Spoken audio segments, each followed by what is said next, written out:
Polisi membuka posko antemortem dalam kasus pembunuhan 12 orang di Banjarnegara. Majelis Hakim tunda sidang putusan kasus penipuan investasi kapal dari 16 April menjadi 10 April mendatang. Ditemukan makanan kadaluarsa dan kemasan rusak jelang Lebaran, hasil sidak tim gabungan Dinas Kesehatan Kota Solo. Selamat sore pemirsa, bersama saya Puji Lestari, inilah Jateng hari ini.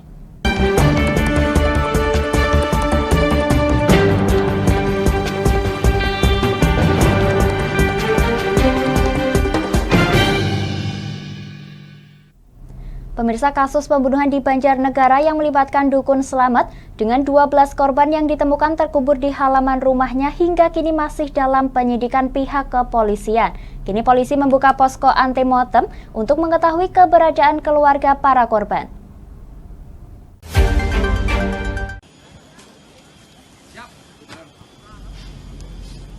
Aparat gabungan Polda Jawa Tengah beserta Polres Banjarnegara terus mendalami terkait kasus pembunuhan yang dilakukan oleh Tohari alias Mbah Slamet, seorang dukun palsu pengganda uang warga Desa Balun, Kecamatan Manayasa, Kabupaten Banjarnegara. Hingga saat ini pihak kepolisian telah menemukan 12 jenazah korban yang dikubur di area kebun milik pelaku yang berjarak tak jauh dari rumahnya. Kapolda Jawa Tengah Inspektur Jenderal Polisi Ahmad Lutfi mengatakan, dari pengakuan pelaku Tohari, ke-12 korban tersebut adalah warga luar daerah Jawa Tengah, seperti warga Gunung Kidul, Tasikmalaya, Jakarta, Palembang, dan Yogyakarta. Atas banyaknya korban dari luar daerah yang juga belum teridentifikasi ini, pihak kepolisian pun membuka posko pengaduan orang hilang untuk melacak identitas para korban atau posko antemortem. Posko ini berfungsi untuk mengumpulkan data-data sebelum kematian, baik foto semasa hidup hingga ciri-ciri khusus. Data antemortem inilah yang nantinya digunakan untuk membandingkan dengan data postmortem atau data setelah kematian. Jadi ada masyarakat dari Gunung Kidul, dari Tasikmalaya dan Jakarta yang merasa keluarganya hilang atau belum ditemukan atau belum pulang, segera menghubungi kita, khususnya di Polres Banjarnegara, untuk kita lakukan data antemortem. Jadi data sebelum meninggal kita lakukan pengecekan kepada keluarganya dan sebagainya, bahwa benar bahwa jenazah itu adalah keluarganya dia. Kasus pembunuhan terhadap belasan orang oleh Tohari alias Mbah Slamet di Kabupaten Banjarnegara, Jawa Tengah ini terungkap setelah salah satu keluarga korban atas nama Parianto asal Sukabumi, Jawa Barat melapor ke kepolisian. Sebelum meninggal, korban Parianto sempat mengirimkan pesan singkat beserta berbagi lokasi kepada keluarganya yang berisi jika dirinya tak kunjung kembali agar segera mencari di lokasi yang telah disebutkan. Hingga kini polisi masih menyelidiki kasus ini dan berharap dengan adanya posko antemortem ini dapat memudahkan pihak kepolisian untuk menemukan keluarga dari korban yang lainnya. Dari Semarang, Henufan, Lingkar TV melaporkan.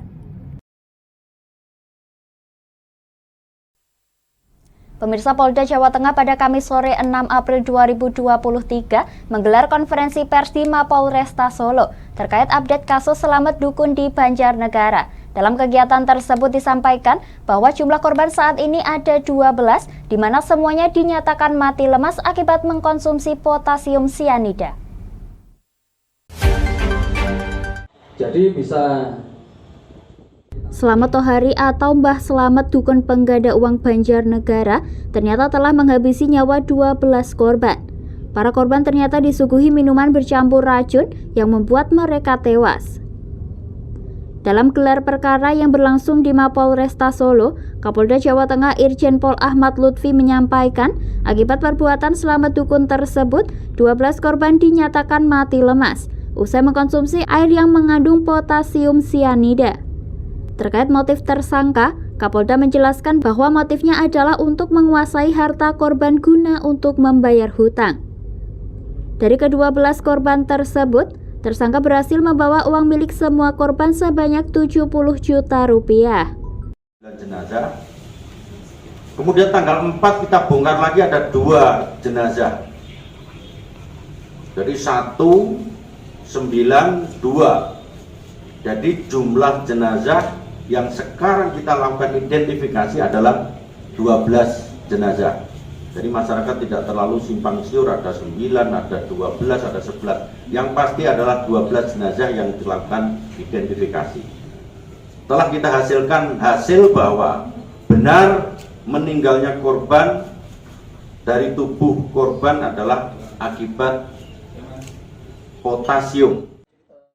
Dari hasil identifikasi sementara, polisi menemukan korban berasal dari Sukabumi, Gunung Kidul, Tasikmalaya, Jakarta, Palembang hingga Jogja. Masing-masing korban ada yang dikubur sendirian maupun bersamaan dengan jenazah istrinya. Dari Solo, Raditya Hirmansyah, Lingkar TV melaporkan. Pemirsa, tim gabungan Dinas Kesehatan Kota melakukan sidak makanan di sejumlah pasar modern maupun tradisional yang ada di Kota Solo. Dalam kegiatan tersebut ditemukan beberapa barang yang sudah tidak layak edar dengan berbagai faktor, seperti lewat tanggal kadaluarsa, kemasan yang sobek, tidak adanya keterangan kadaluarsa hingga beberapa makanan kaleng yang sudah penyok atau rusak kemasan.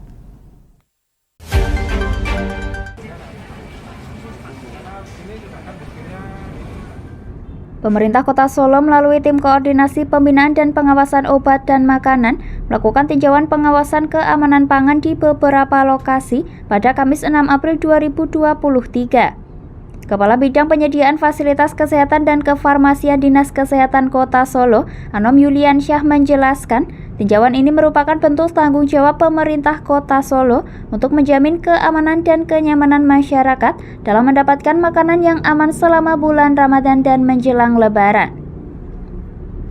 Pengecekan ini dilakukan dengan menyasar produsen makanan, toko, pasar, hingga lingkungan. Dalam hal ini petugas mengecek sarana penyimpanan pangan, pemeriksaan kemasan pangan, izin edar, tanggal kadaluarsa hingga pemeriksaan mutu dan kualitas pangan. Tinjauan pengawasan keamanan pangan dilakukan di Pasar Gede, Pasar Legi, Luas Loji Wetan, dan Luas Mojo Songo. Dalam tinjauan tersebut, ditemukan beberapa barang yang sudah tidak layak edar dengan berbagai faktor, seperti lewat tanggal kadaluarsa, kemasan yang sobek, tidak adanya keterangan kadaluarsa hingga beberapa makanan kaleng yang sudah penyok. Inspeksi keamanan pangan dengan tujuan untuk memastikan pangan-pangan yang beredar di masyarakat itu dalam keadaan yang baik, berkualitas baik, sehingga terhindar dari hal-hal yang tidak kita inginkan. Di titik ini tadi kita tim menemukan ada produk yang baru saja masuk masa kadaluarsa. Terkait temuan itu, petugas melakukan teguran secara administratif yang selanjutnya disarankan untuk segera ditarik dari peredaran. Tim pengawasan sendiri akan selalu memantau hasil tindak lanjut dari pengelola terhadap temuan dari tim pengawas. Setiap pengelola juga diminta untuk selalu memonitoring ketersediaan makanan yang beredar di masyarakat. Dari Solo, Raditya Hirmansyah, Lingkar TV melaporkan. Pemirsa, kami akan jeda sejenak, tetap bersama kami di Jateng hari ini.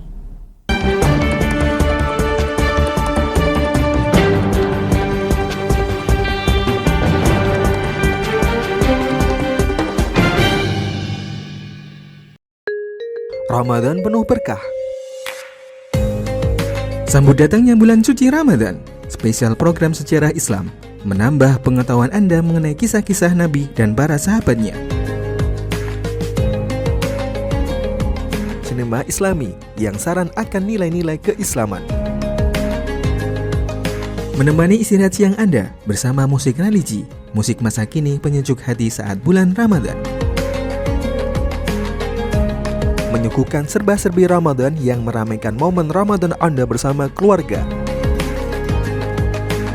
Program Kultum Spesial Ramadan yang menemani Anda jelang berbuka puasa. mempelajari keseharian Rasulullah melalui program Hadis of the Day. Menghadirkan informasi terkini seputar arus mudik Lebaran di Jawa Tengah yang dapat menemani Anda selama perjalanan mudik ke kampung halaman. Ramadan penuh berkah, bersihkan hati di bulan yang penuh ampunan.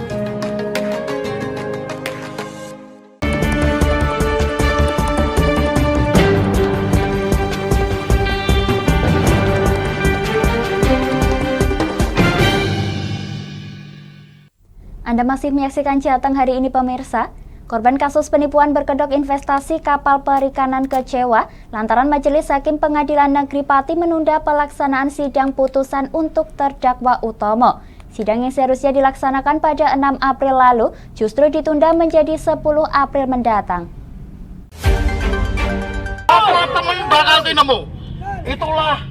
Korban kasus penipuan berkedok investasi kapal perikanan mengungkapkan kekecewaannya lantaran Majelis Hakim Pengadilan Negeri Pati menunda pelaksanaan sidang putusan untuk terdakwa Utomo. Dalam hal ini pengadilan memutuskan sidang pembacaan putusan yang semestinya akan dilaksanakan pada Kamis 6 April lalu ditunda pelaksanaannya menjadi Senin 10 April mendatang. Suasana pengadilan sesaat sebelum putusan dijadwalkan sangat ramai, seperti sebelumnya yakni saat sidang duplik pekan lalu. Masa dari pihak terdakwa beramai-ramai mendatangi Pengadilan Negeri Pati. Mereka yang mengatasnamakan diri Aliansi Keluarga Besar Haji Utomo berorasi menuntut terdakwa dibebaskan. Menurut mereka, Utomo merupakan korban rekayasa kasus. Selain itu, mereka juga menuding pihak saksi korban, yakni Fatimah Alzana Nur Fatimah, sebagai rentenir alias lintah darat. Kuasa hukum korban Nimeradi Gulo mengaku kecewa atas adanya penundaan pembacaan putusan. Untuk diketahui, sidang ini memang untuk menentukan vonis Utomo terkait cek bodong atau cek yang tidak bisa dicairkan yang dia berikan kepada Zana selaku korban. Dalam hal ini Gulo berharap Majelis Hakim bisa bersikap adil dan bijaksana dalam memutus perkara ini. Kalau ditunda-tunda ada masalah apa? Perkara cuman cek, masalah cek aja ditunda-tunda sampai mau dibuat berhari-hari berminggu putusan. Awalnya dia pingin cepat-cepat, perkara ini cepat-cepat. Begitu giliran putusan lama-lamain. Ini ada apa ini? Ya, moga-moga ini bukan tanda keburukan bagi majelis hakim. Ya. Sementara itu, penasihat hukum terdakwa Ahmad Sarkowi mengatakan bahwa sidang putusan ditunda lantaran Majelis Hakim belum bermusyawarah. Menurut Ahmad, sejauh ini Utomo sudah 5 bulan lebih menjalani masa tahanan. Dalam sidang putusan Senin mendatang, kliennya tersebut bisa diputus bebas. Ya mungkin majelis tadi sudah sampaikan belum ada musyawarah. Jadi Senin kita sidang lagi. Menerima kalau gitu ya? Ya. Senin akan sidang pembacaan putusan. Untuk diketahui, dalam kasus ini Utomo dituntut pidana penjara selama 1 tahun oleh jaksa penuntut umum.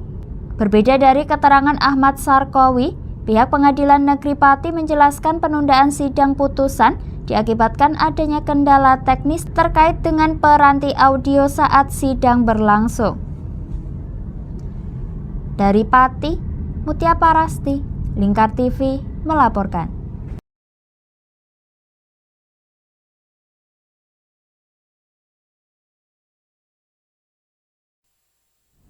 Pemirsa, pastikan harga kebutuhan pokok jelang Hari Raya Idul Fitri tetap aman. Pejabat Bupati Pati Henggar Budi Anggoro melakukan sidak peninjauan harga kebutuhan pokok di pasaran.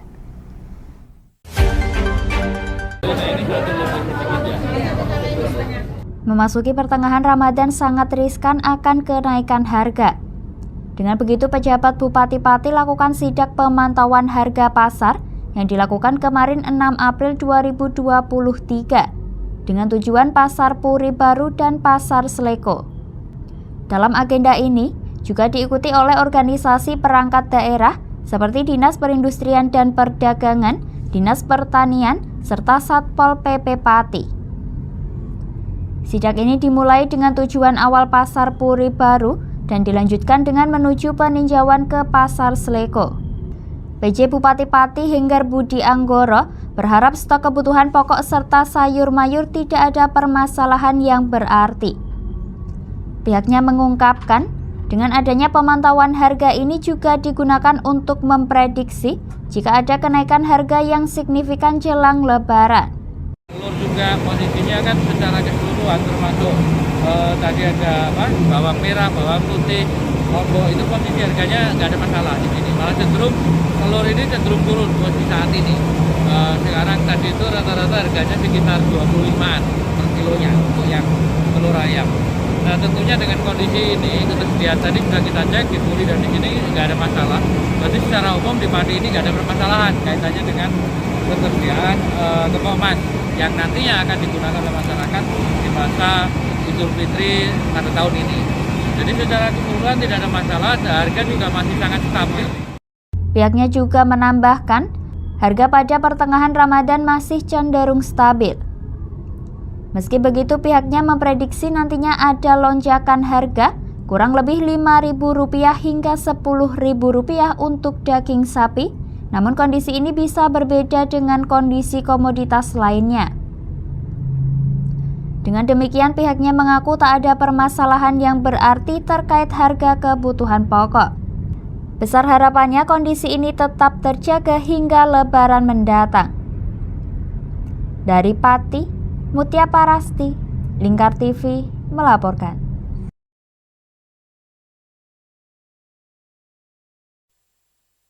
Demikian Jateng hari ini, saya Puji Lestari dan seluruh kru yang bertugas mengucapkan terima kasih atas kebersamaan Anda. Selamat sore dan sampai jumpa.